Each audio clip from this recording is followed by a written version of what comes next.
did, I think you deserve a congratulations. Thank you very much. That's very impressive. How do you feel you performed? How do you rate your own performance? Well, I don't know. I'm just, I'm happy I'm not knocked out or anything. So, I'll say I'll be better than the next one. You know, after 15 years away, it's rare we see someone look as sharp as you did. It's very impressive that you were able to take so long away and still look that good. What do you attribute that to? Was that your training? Was that your sparring? Was that your mentality? It's my mentality, but my trainers and my sparring partners kicked my ass so bad. And I'll never call a fighter a bum again. I took my youth for granted. And then this actual event made me find out what I really was made out of, because they really beat me to death. You're known as a boxing expert. What did you think you did right in the fight, and what do you think maybe you could work on in the future? I could have done everything better. Everything I was doing, I could have done it better. So, God willing, I'll be better than the next exhibition. Roy said you caught him with a left a hook to the body and an uppercut. Those are the two that really stung him. Did you feel that you got him? Well, he was very smart and very difficult to hit him with a solid punch. And if I did catch him with a good punch, he played possum really well. He didn't let me know I hurt him or anything. What did you think of the scorecards? I was just happy to be in there with him and just go to 8 rounds. That didn't mean nothing to me. The scorecard didn't mean nothing to me. The lack of fans didn't make anything of it. I was just happy to go the distance because I was used to doing it with the 3-minute round. So I said, why not just go the distance? Everybody know I can knock somebody out if I did. I think going the distance, that's real fighting. Having the endurance and going the distance, because you're not going to knock everybody out. I've learned that in my early experience.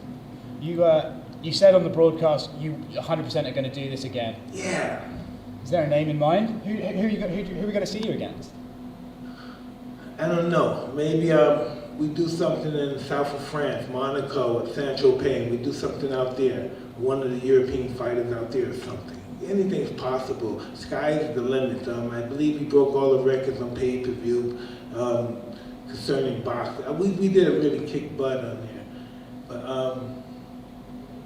I just want to continue to do this from a humanitarian perspective. Mike, it's good to have you back. Thank you so kindly. Mike, were there moments in that fight where you were aware that it was an exhibition and you didn't do everything that you might have otherwise done? Well, I'll do it in the next one then. Was that in your head, this is an exhibition, maybe I shouldn't do what I'm thinking? Absolutely. I wanted to go the distance. This is all about going to distance, and that's what I wanted to do. I'm really interested in that. I've been training as I got older, I'm training for duration now. Before I used to always be interested in the quick kill. And I really learned at 54, I really found out I didn't know nothing when I was champ. That was just youth. How's your body feel right now? My body feels splendid. I want to beat it up some more. Why? Excuse me? Why would you like to beat it up some more? Because it feels great now. And that's different than getting beat up. I'm used to being beat up. I'm just used to that feeling. What do you think you're capable of at this point? Champion of the world again? What are you capable of? I'm capable of helping a lot of people less fortunate than myself. That's what I'm capable of doing all over the world. In a perfect world, I'm a missionary. In a perfect world. So inspiring by what you're doing in the ring. Well, what I'm doing in the ring, I realize is a gift not only for myself. Before it was all about me and the hot chick and the nice car and the planes and the boats, and it doesn't do it for me anymore. So I went another way. I help somebody else, I guess, right? Because I don't get into that no more. I like my pigeons and my fancy clothes. Other than that, I don't want anything out of life. And I trip my pigeons and my clothes. Of course my children and my wife, but it's my pigeons and my clothes. My pigeons and my clothes and my joint. Ain't that stuff my joint? Have you already had a joint? Yeah, absolutely, coming down. Yeah, well listen, I can't stop smoking. I smoked during fights. I used to have to smoke. I'm sorry, I'm a smoker. Did you have any marijuana leading up to the training of this fight? I smoke every day. I never stopped smoking. Did you have one right before the fight? Absolutely, yes. How does the marijuana effect help you into the fight? It's just who I am. It has no effect on me from a negative standpoint. It's just what I do and who I am and how I'm going to die. There's no explanation. There's no beginning. There's no end. Did it help numb the pain a little bit that you might have felt? No, it just numbs me. It doesn't numb the pain. And you said you want to help other people, but doing it at the sacrifice of your own health at the age of 54, taking punches to the head, do you think that's a good idea? But that's what it's all about. I've done everything for myself. So what happens if I die? No, really, what happens? I may begin to live when I die. No one knows dying's like. It has to be beautiful. Dying can't be bad because living is great. So dying has to be something special. Mike, your legacy in this sport is unique and it's beloved. You're one of the most beloved figures in the history of boxing. Before this fight, was there pressure on you thinking, man, if I go out there and I don't look great, perhaps I might hurt my past? Or did you feel just so confident in yourself that never entered your mind? Wow, I never asked me that. The thought of failure never creeped in my mind. Is that failure? I don't know. I don't damn. That was a hell of a question. In a good way or a bad way? No, in the way of how do I answer that question? I never think of God, forgive me, God, I always think of myself as grandeur. I always think of myself as a roaring gladiator like Alexander the Great. I feel like I'm a ruler when I'm in my mind thinking about accomplishing something. I think nothing's impossible to somebody who tries. So I never think about failure in that perspective. I think about failing, but not in that perspective. I guess in that way you've answered the question. The pressure doesn't get to you. You don't allow it to get to you because you don't think of it at all.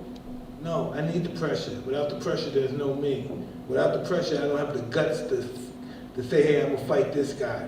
I have to have the pressure. Anything that I'm afraid to do, I do it. When I was younger, when I was afraid to ask out a beautiful girl or a girl, whoever, I would do it. Even if she was saying no, I would just do it just because I was afraid to do it.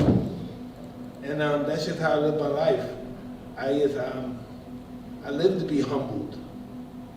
Do you think that's something people could learn from? Do the things you're scared of because it pushes you to succeed more? I don't think succeed from a material standpoint is an inside job.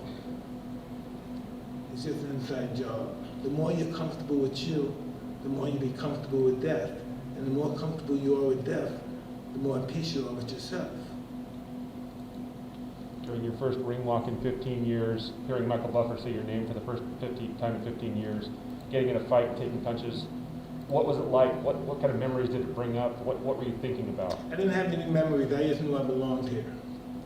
This is where I belong. I never once, even when my first day sparring, and I got my rib crack, and the guy was just smashing my jaw. I never once said, what the hell am I doing here? Am I crazy? I just said, wow, I'm in the right place. You know, I said, I'm in the right place. You appeared to get emotional in the ring before the fight. I mean, when you had tears, what was happening for you? Excuse me, will you say that again? It appeared that you might have been getting emotional before the fight began, and you got in the ring. Was there an emotional moment for you? Was something happening before the fight began? I don't think, I don't know. I was just happy to be in there. I was just happy to be in there. I never think of myself as old. I think of myself as energy. I never say some 54-year-old guy is going to come to the ring. I always say some energy to come into the ring.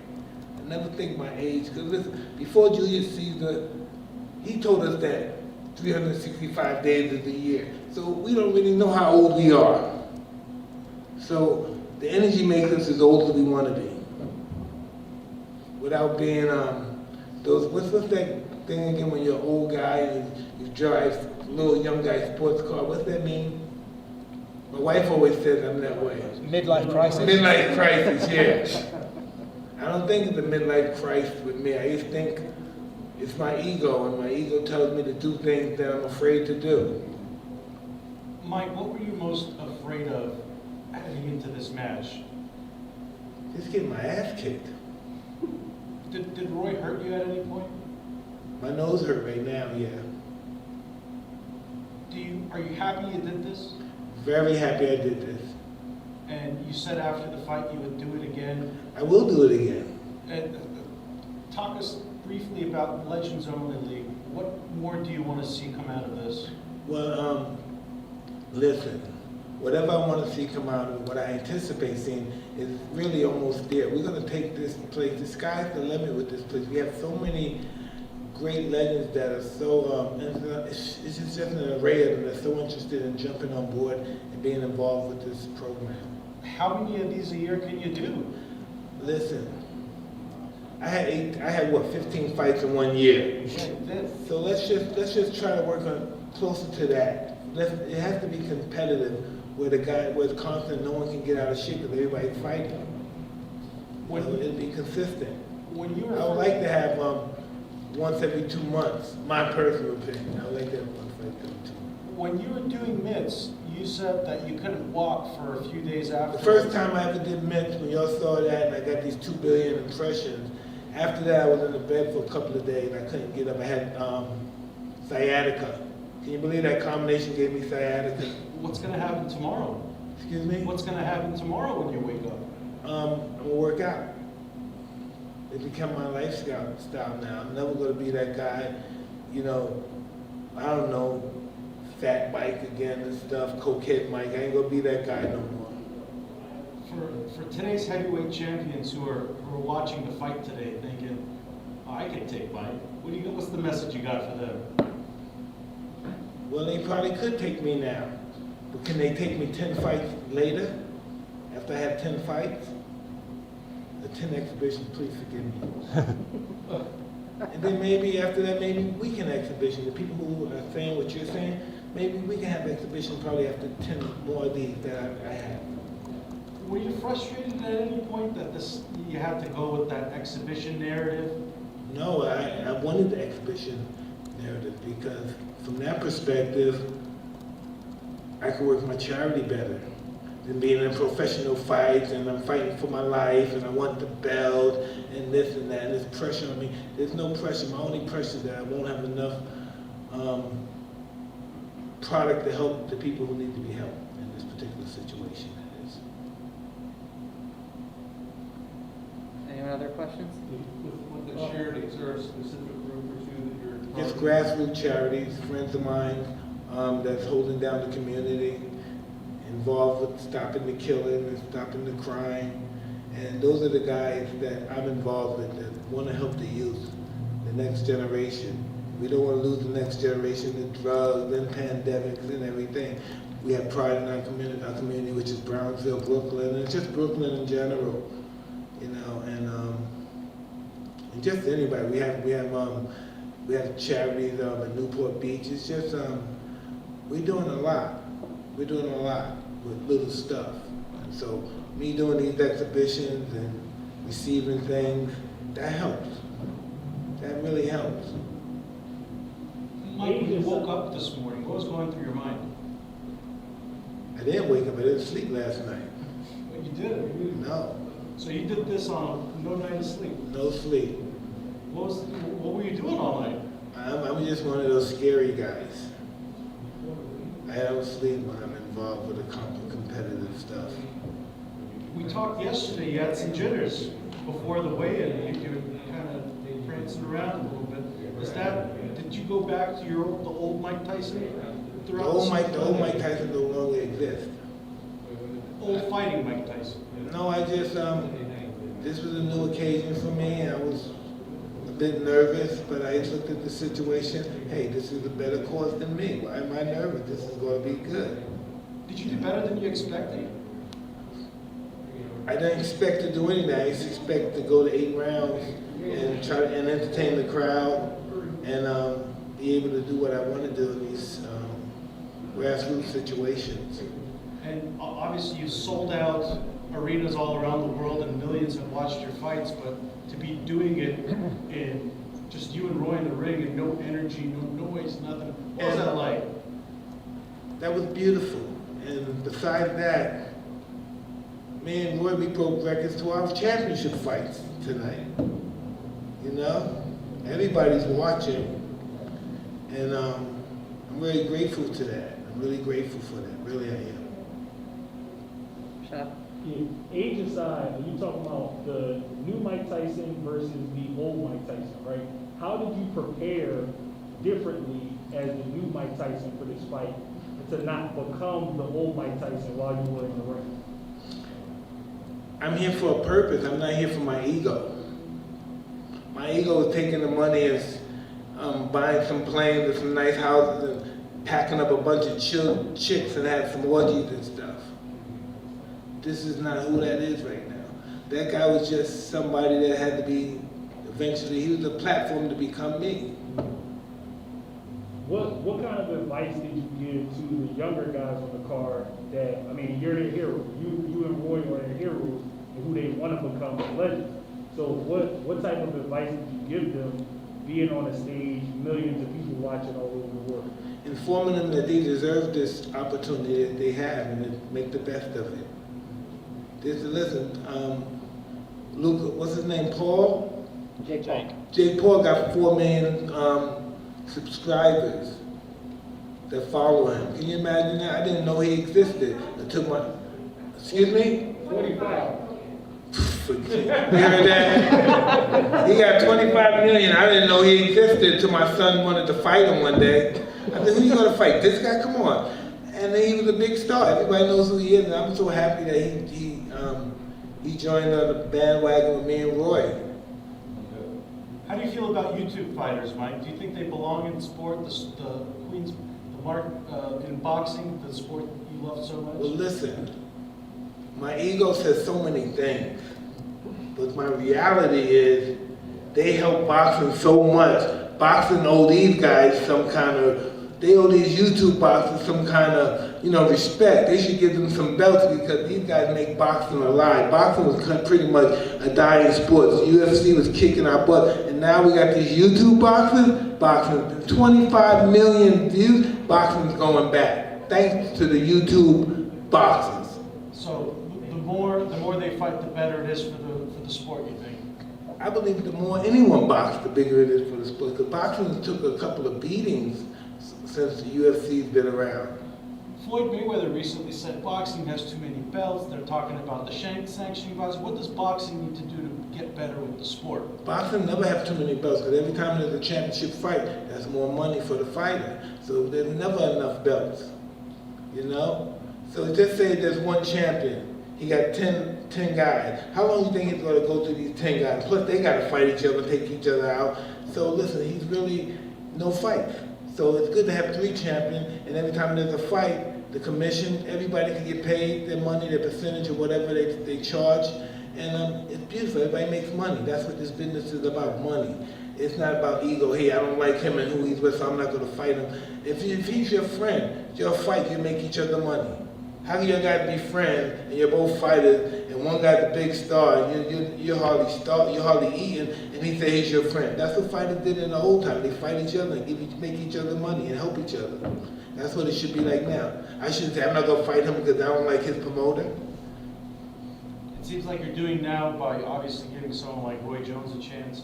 Obviously, you said something interesting, how you used to celebrate wildly with orgies and all these other things. How are you going to celebrate tonight? Hey, listen, I'm an old-ass guy when it comes to that stuff. I don't have no energy for that no more. I'm just the wife and kids. You mentioned YouTubers and UFC. Did you see Jake Paul called out Conor McGregor? He wants to box. And that is beautiful. Jake Paul, him and his brother, man, they're a God gift to YouTube boxers. Boxing should just give them a belt. Because these guys brought boxing back to life. And I know it's hard to believe, but these guys brought it back. 25 million views to see this guy with some gloves on to fight any guy. He fought Nate Robinson tonight, right? Yeah. Oh, God. And I like Nate, too. I didn't like to see the knockout. Do you want to keep the Legends Only League strictly about boxing, or are you open to like MMA? No way, man. We're going to do whatever any legend wants to do. Jerry Rice, any McEnroe and his brother, they still feel they can play. Anybody that everyone said, hey, you retired, you're no good no more, but you still got it, you're still beautiful. Jerry Rice got it, I got it. You know what I mean? Guys like Tom Brady, they can play forever. You know, that's just the way it is. You know what I mean? People still want to, even if we're not as fast as we used to be, because this is how Legends Only League got into existence. I'm watching Jerry Rice, I don't know what it is, Beyond the Glory, whatever it is. And this guy, he runs a 5.4, something to that extent. I don't know the football. So he's like a few seconds off that, so he can't play no more. Why? Can you believe this man? He's a few seconds off his world best record, so that means you're no good, you can't play no more. But there's guys that want to see him run more than they want to see the guy that plays his position now on a team he lost, he didn't make. So what's that mean? We can't watch Jerry no more? Really, we can't watch Jerry no more just because he's a few seconds slower. So I think Jerry Rice, he could find a bunch of friends that would like him in shape, and they stayed in shape, and they still have their speed, and they could have opened up an organization, a commission. And so and they could do it in tennis. Well, I guess race car, you could do that at any age, but still, you know, there'd be other sports. So is your goal to fill a void within sports, or is it to do things differently than you saw done during your early years of your career? Well, this is all I have to say about that, brother. You know, you saw tonight, no boxing promoter was involved. You know, and that's why if we had tennis and people came to see the Legends Only tennis, your guys, we have different rules. You can break your tennis racket, you can talk crap to the other guy. This is called freestyle. And I think that is good because some of the restrictions really suffocate the athletes. And they can't express their feelings, so they can't play at the height potential that they normally play because of the restrictions of the rules. Mike, 34 years ago, this week, you became the youngest heavyweight champion of all time. And today, you fought in front of an entirely new audience, new fan base. For those who saw you fight for the first time live tonight, what is the message you want to give them as to who Mike Tyson is today?